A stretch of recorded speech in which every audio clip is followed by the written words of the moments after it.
Indians in Americans are not realizing that they can never be white.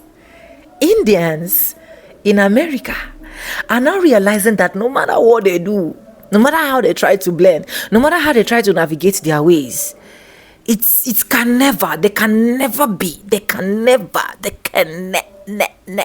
be white. The same Indians in America that are trying so much to glorify white skin. But I want you to watch from this video, guys. Welcome back to the channel.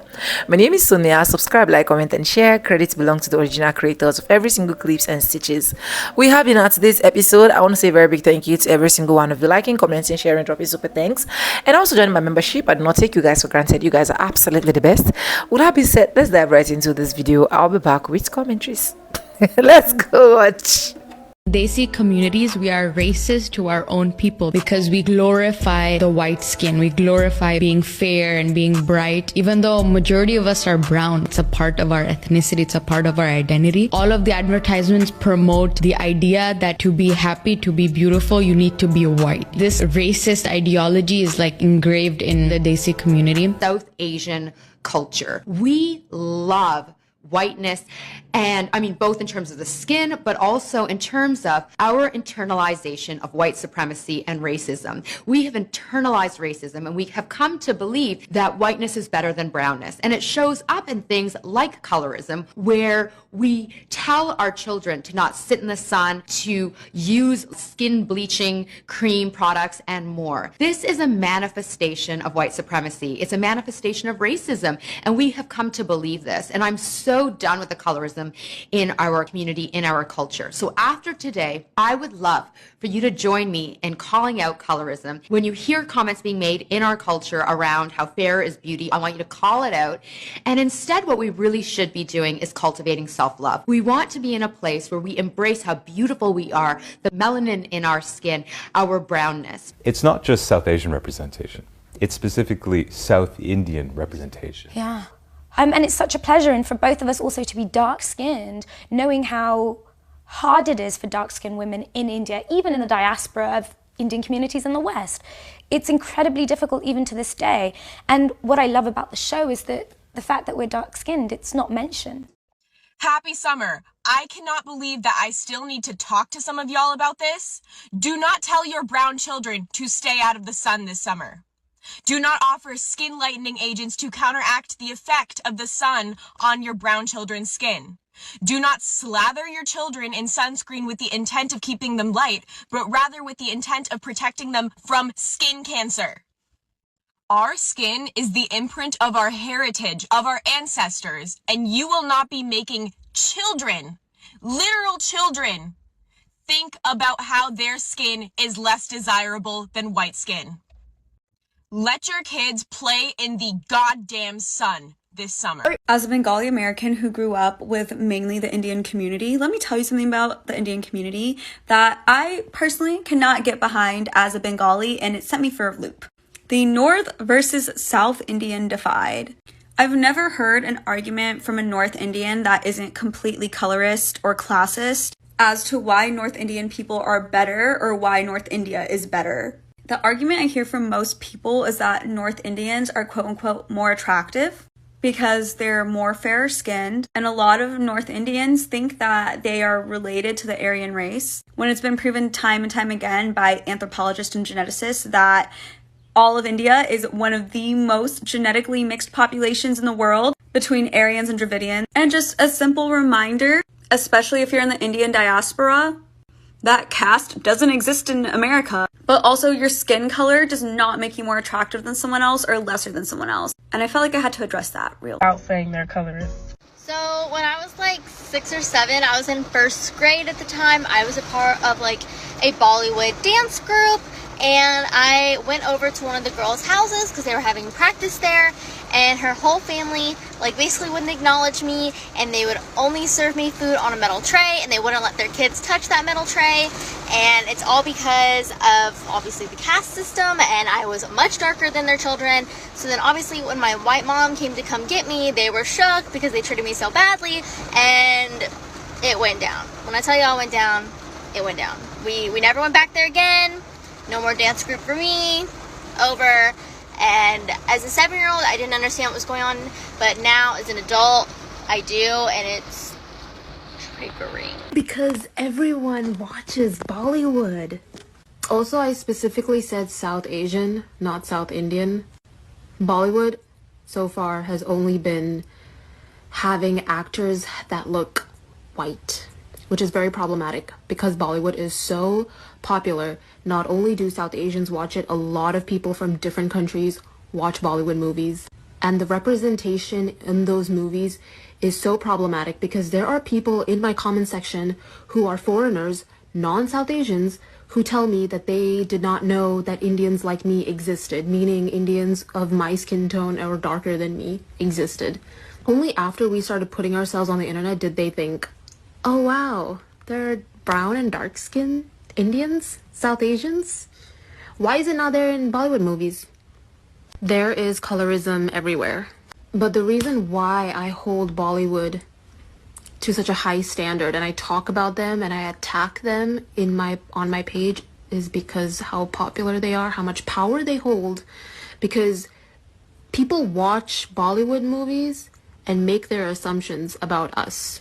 By us, I mean the rest of South Asia, the rest of India, and they think that we look like those people, those actors, those white-looking actors, and they think that that's what South Asians look like. Nope. South Asia is very, very diverse. India is very diverse, but we don't have any representation. In my own country, I don't have representation. And Hollywood is doing a much better job at that. Which I think, like, that's weird to me. I'm probably going to get a lot of backlash for saying this, but I'm going to say it anyway because it's been bothering me. Recently, I've seen a lot of videos on TikTok and Instagram. South Asians asking the British Empire to return the Kohinoor diamond back to India after the Queen passed away. Sari blouses apparently not being a thing, and that they were introduced by the British Empire to cover a woman's modesty.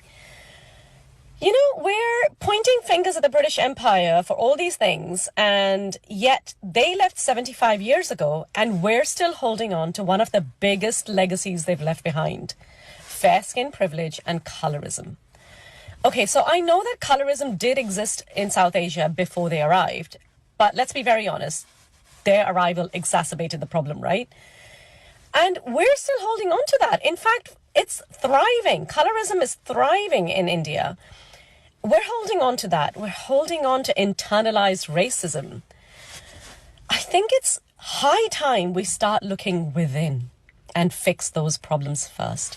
So do my Indian parents finally accept my half-black children?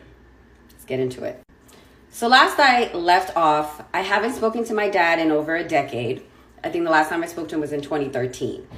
I don't need him in my kids' lives. He disowned me a long time ago, or I felt he disowned me, even though I felt like he wanted to communicate with me, but he didn't want to own up to the fact that he has half black grandchildren.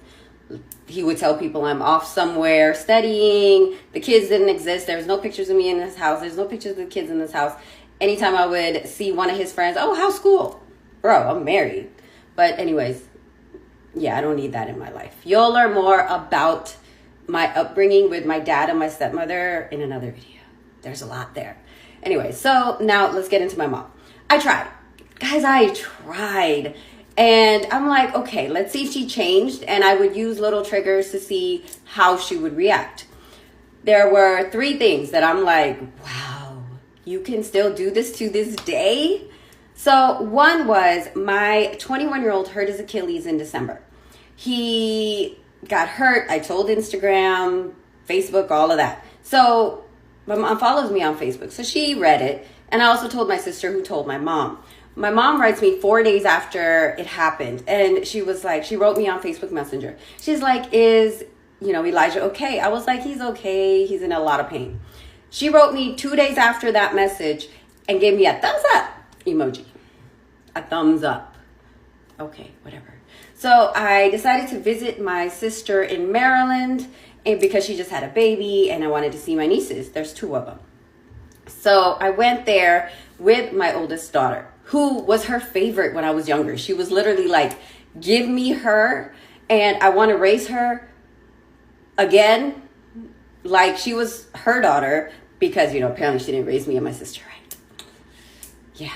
Anyways, so I brought her to Maryland to see her grandmother because she also wanted to see her uncle and her aunt and all of that good stuff.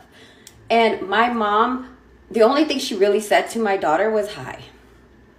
There was no conversation. There was no, oh, how's school? Or what are you doing? Are you working? There was no trying to get to know her granddaughter at all. And I'm like, that's crazy. You would think she wants to get to know her grandchild. Like, who wouldn't want to get to know your grandchild? If I had a grandchild, I want to know everything about that child. But yeah, she really wasn't trying to talk to that child. And it was very disheartening to see.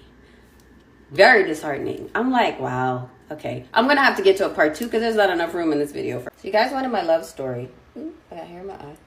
I'm going to go ahead and give you my love story. So my husband and I met in high school. I was a sophomore. He was a senior. I was 15, he was 18. He got held back a year. That's why he was still in high school trying to earn his credits back. Now, I thought he was talking to somebody else when the school year started because there was this girl that sat in front of me, actually, and was like, he would talk to her and giggle and all that stuff. So I wasn't really paying attention to him. I actually liked this other kid that was in the class, which I had very low self-confidence, so yeah, I thought I had no chance with anybody.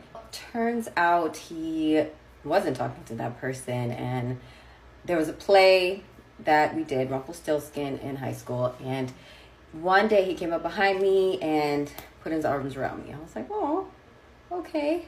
And then we kind of exchanged some notes, some letters, and I thought he was going to invite me to prom. So I went and did this whole elaborate scheme with my aunt on being able to go to prom. Well, he ended up taking this other girl to prom, and how I found out, because I really didn't pry even after prom was done, was she gave him oatmeal raisin cookies on his birthday. He was standing by the door and he hugged her and all this other stuff.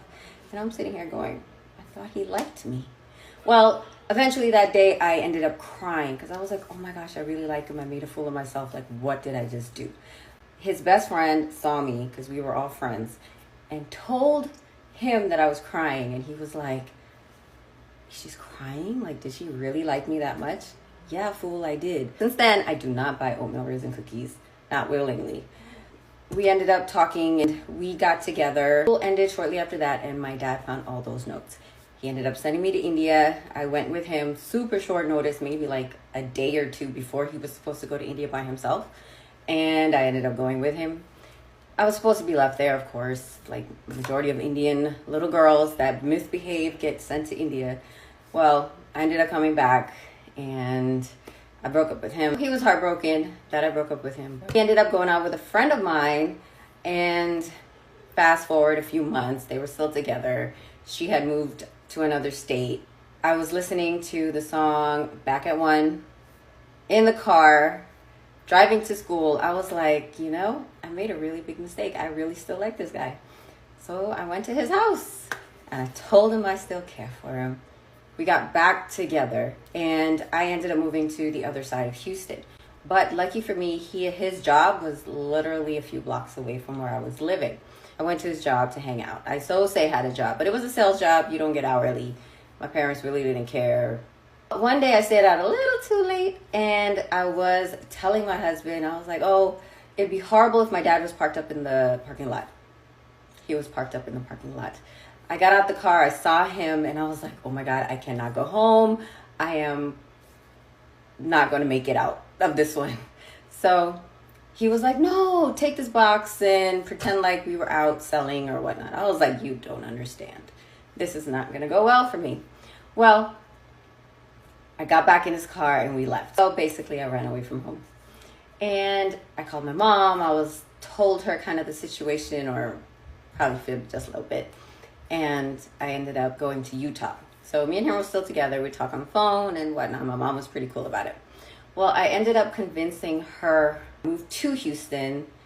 You know, of course, it was selfish reasons. But yeah, she moved to Houston. She still didn't like my husband. There was all kind of different drama between them. You already know. A few months later, after my mom moved to Houston, there was still a lot more drama between my mom, my dad, me, everybody. Drama. I actually ended up running away from home again. Moved in with my husband and his brother. So I'm 17. He was 20 at the time. I was gone from October of 2000 to April of 2001. I got a job and I guess I got caught. So one of them found me. He was like a close friend to my mom and knew me. And he was like, you gotta go home. I'm like, no, I don't wanna go home. Went to juvie for a few hours. My mom came and got me. At this time, I'm 4 months pregnant. My mom found out when I went home that night. She's like, you can't do this, have an abortion. You can't have a baby with a black man. He's gonna knock you up and leave you and go to some other girl and knock her up and leave.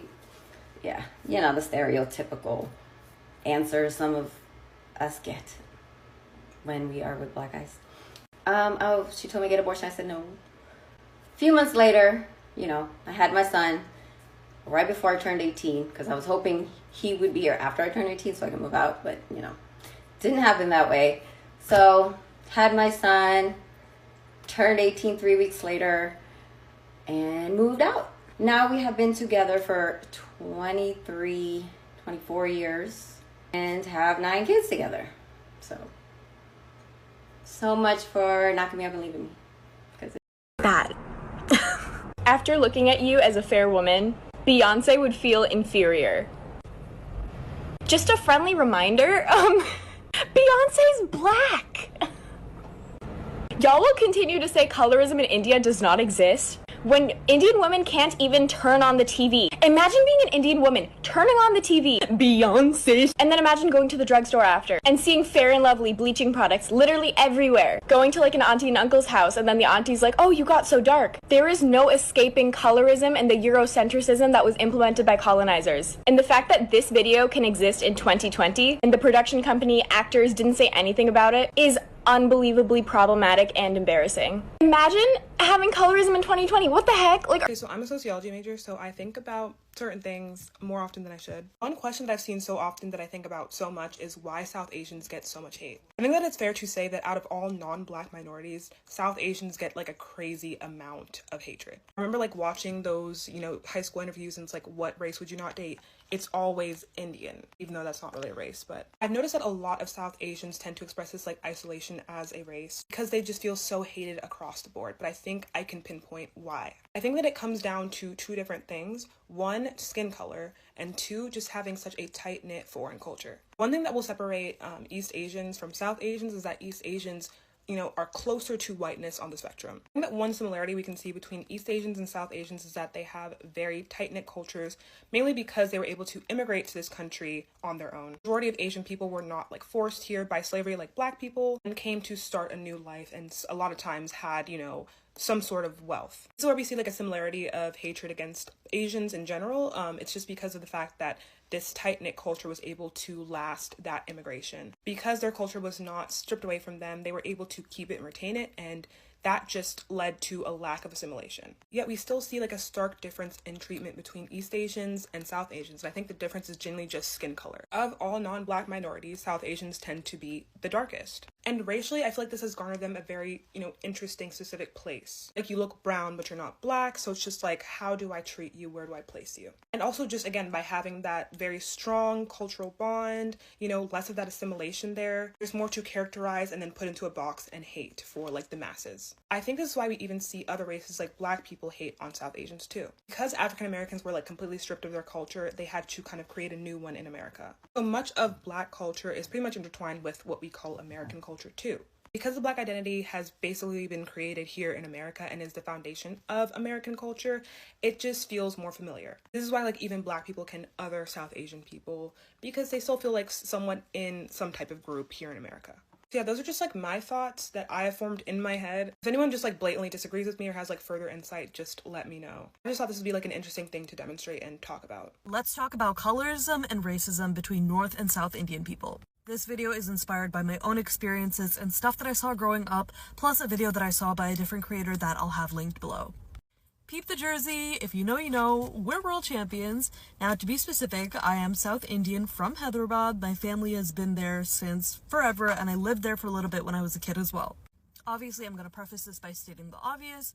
I am lighter skinned compared to other South Indian people. There are people in my family that are a lot darker than me, but there are people in my family that are lighter than me. So just putting that out there. For the most part, while I haven't received derogatory comments about my skin color being too dark, I have received very thinly veiled compliments that are pretty much extremely racist remarks about other South Indian people and how I'm too pretty to be South Indian because my skin is too light. Oh, you're South Indian. I would have never guessed. But your skin is so light though. Oh, South India. Madras. You can't really make it up. But coming on here to say that there is a lot of racism that happens within our own collective communities, and for people to be so uneducated about their own countries and where they come from, like, okay, geography may not be your strong suit, but to lump an entire section or region of a country as being just Madras, or I don't know, like pigeonholing us into this one very racist archetype of people who just eat idli and sambar all day and do nothing but watch Rajnikant movies, like, there's more to the South Indian identity than just that. I love being South Indian, I love being Hyderabadi, and I love knowing how India's history is so rich and culturally diverse and beautiful in so many different ways, but it also makes me sad to know that people don't view it as that for a lot of different reasons, colonialism, racism, and white supremacy being a good chunk of those reasons. But just coming on here to tell you guys to do your research and do your homework, open a geography book or two, or a world map, either or, and don't let your prejudices guide the way you move throughout the world. Also, don't use the term Madrasi. So I'm out this weekend, and of course something bizarre happens to me, right? That's just my luck. That's just what's written all over my face. So I'm out this weekend, and this man comes up to me and starts talking to me. And from his accent, it's very obvious that he's Indian. So he's talking to me, and I, like, when the accent, like, imagine like Ananya Pandey kind of like English, okay? That kind of like Bombay accent. And we're talking, and then I look at him and I'm like, where are you from? And he goes, guess. And I'm like, well, obviously India, like I can pick up on the accent. And I'm like, okay, what part of India are you from? And he goes, guess. And I go, Hyderabad, because I'm from Hyderabad. Then like, that's just like a fun thing. Like, what if you happen to be from Hyderabad, you know? And he goes, ew, don't call me South Indian. I'm not some like gross, dark South Indian. Do I look like that? And I was like, I'm South Indian. And his face just falls. Like, he just goes like completely silent. And he's like stuttering now. And he's like, oh no, like my roommate is South Indian. He's fine. But like, I'm not South Indian. I'm Punjabi. Like, I just don't want to be called South Indian. Okay. Like, you're the weirdo that's alone, like, out by yourself. Like, apparently his friends ditched him, and he's just standing there, and you somehow have some superiority complex over being South Indian. I do not understand how this day and age, there are people who are still so disparaging to South Indian people. Like, my complexion gets commented on by North Indian people all the time because they just cannot fathom it. And I'm like, I don't understand how this is still a topic of conversation when literally like every beautiful woman to come out of our country happens to be South Indian. Sri Devi, Deepika Padukone, Aishwarya Rai, like all of these people are very much like 100% South Indian, and you still can't fathom these things. And that's even like such a rudimentary thing. It's like, even if there is colorism, why the hell are we still playing into it in 2024? And he was so embarrassed, is like stuttering and like walks away from me. To this day and age, you guys still believe this like archaic shit? Like, it's so embarrassing. So embarrassing. And I cannot believe that like this generation of people, with everything that you see in the world, that colorism is still prevalent. Like, it's just so gross. So this is just my opinion, but I would have to say it's Northern Indians are like worse with colorism, because Southern Indians tend to understand colorism, and they're also more educated. They have better education than Northern Indians. And I am Northern Indian, so I'm not just talking shit.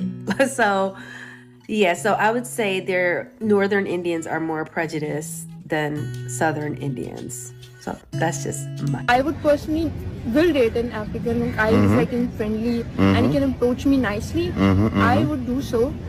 Y'all, I was watching all the videos of the Montgomery Brawl, the Battle of Montgomery, and I just want to say the delegation of India and all South Asian nations, we support you. We support the Black community, and we're so happy and proud of y'all.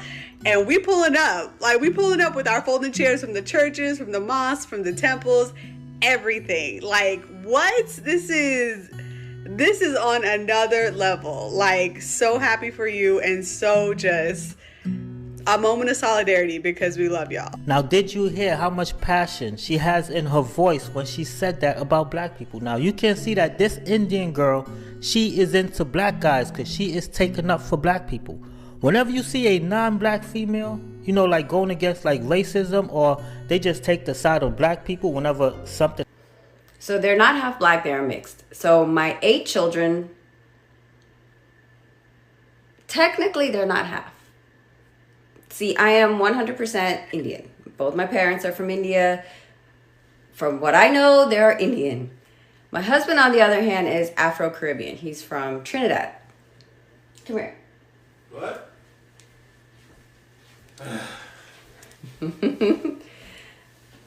What up, people? So he's from Trinidad, and he's not full Black. What are you? Okay, so my little brother took like a what was it, a 23andMe? It was a 23andMe, so I'm going off of his results because, as far as I know, we're full. we're fully, you know, we're fully related. So according to that, Nigeria, Ghana, Benin, and Togo, 7% South Asian from India. So apparently it's 4% North Indian, 3% South Indian. I have some ancestors from Greece, Greece. So yeah, you know, Trini to the bone, right? So yeah, the kids are not half. They're a little bit of everything. They're like majority Indian, I guess. But yeah, they're mixed. They're not half, I guess. Goodbye. So, Indian have their own films franchise, and it's the biggest franchise in the world. The highest paid actor in the world is Indian. The Rock second. It's a fact. You can search it. So they have Bollywood. Now in Bollywood, white females, American, English, are always like, oh, Indian man, oh my God. Like, you know, like in Bond, when the Bond woman is like, hello, Mr. Bond. That's how they portray white women. So he's like, yeah, they think like if you stare at the women and all that, they'll end up falling in love with them. Like, that's crazy, that isn't it? But yeah, that's what he said. So they fucking know right from wrong. They're not stupid, obviously not. And they know banter as well. They're dead sarcastic, some of them. So there you go, I didn't know. You know what I mean? These Indians, man, you learn more and more every day. Anyways, thank you so much for watching, and I hope you guys literally enjoyed all of the clip I was able to roll out for you guys. So this is literally sad that it is actually now that a lot of Indians are realizing that they literally can never be white. You know, every single race that literally appear in America seems to make it look like they want to identify so badly with white people. They want to blend with white skin. They feel white skin is actually superior and there is nothing anybody can literally tell them. So the only thing for them to do that can actually suit them, that can actually be okay for them, is to identify with white skin. And this was literally what these Indians were literally doing. They thought they were white. They thought proximity to whiteness can actually give them every single thing that they need, until right now they are realizing that it is vanity upon vanity. They are now realizing that every single thing that we thought were lies. They're not realizing that every single thing that they actually went through were lies. They're not realizing that no matter how hard they try to blend into the society, they can never be white. They will still be recognized as people of color. They will still be differentiated by these white folks. And you see, this is one of the greatest lessons that a lot of black people are trying to teach. This is one of the greatest lessons that a lot of black people are trying to make these people of color realize that if you like blend into the society, you are still where you are until you get to a particular position where you see that they are supposed to choose between you and themselves, and they'll go ahead and choose themselves. And that is when you will now realize that every single time that you are trying your possible best to blend in, you can never blend in. You can never literally be white. You know, this literally happened with the Latino communities as well, where a lot of them were thinking that they were literally white. A lot of them were thinking that blending themselves with whiteness can actually help them, until you get to the point where they were actually looking for solidarity. They didn't see those white skin. They didn't see anybody coming to stand with them in solidarity. They didn't see anybody coming to fight for them in solidarity. That is when they now realized that as a Latino, we are nobody without black people. So it's quite now sad that you people will blend yourself so much with whiteness until it comes to that point where nobody is standing with you people in solidarity. That's when people now realize that, oh, we wish we never did. We wish we never did this. Oh, we now realize that we can never be white. You should know from the onset. You should know from the onset. I can never worship my colonizers. I'm sorry to say, I can never worship colonizers, because one thing they love to do is they love to colonize things, and they will continue to colonize things. Even till now, they still try their possible best to reclassify a lot of things. Till date, they still try a lot of their possible best to make sure that a lot of things that black people are supposed to enjoy is being stripped off from them. Till date, they still try to make a lot of black people work, a lot of black people effort to look like they are the one that literally created it. So you still want me to idolize, worship, and then blend with such whiteness? I can't. But these are some of the things that a lot of African countries as well that move to America will not understand. Even when black Americans are trying to talk, a lot of them will keep saying, oh, black Americans are lazy, or black Americans don't want to work, or black Americans are this, or black Americans are that. Why in real sense they know that the people that are literally lazy are the same folks, are the same skin they are trying to blend in. So it is quite hilarious that Indians in America to be precise, are realizing that this time around we are racist. We know that we are racist to ourselves. These are Indians talking. These are not me talking, right? They know that they are racist to themselves. They know that they have literally tried all they can to blend, but they can never blend in. Every single time they will still be identified as black, or they will still be identified as people of color. After voting, after carrying all, see, it's annoying, to be honest. But anyways, one thing I like about my black community, especially black Americans, is the fact that any race you choose to identify with is none of their business, is none of their problem. But at the end of the day, when the problem comes, do not call us. Don't come for us. Don't ask us to help you. It's as simple as that. And I love that. So if you cannot identify with me, if you cannot blend with me, don't think that I will just come from nowhere and be your savior. I cannot do that. Let me know what you think in the comment section. Credit to the original creators of every single clips and stitches we have in our today's episode. I want to say a very big thank you to every single one of you, liking, commenting, sharing, dropping super thanks. Also joining my membership. I do not take you guys for granted. You guys are absolutely the best. And yes, guys, with that being said, with no further ado, I do like I always say in my videos, I'm going to be saying bye, and I'll see you guys in my next one. For now, bye guys. I love you guys. Mwah.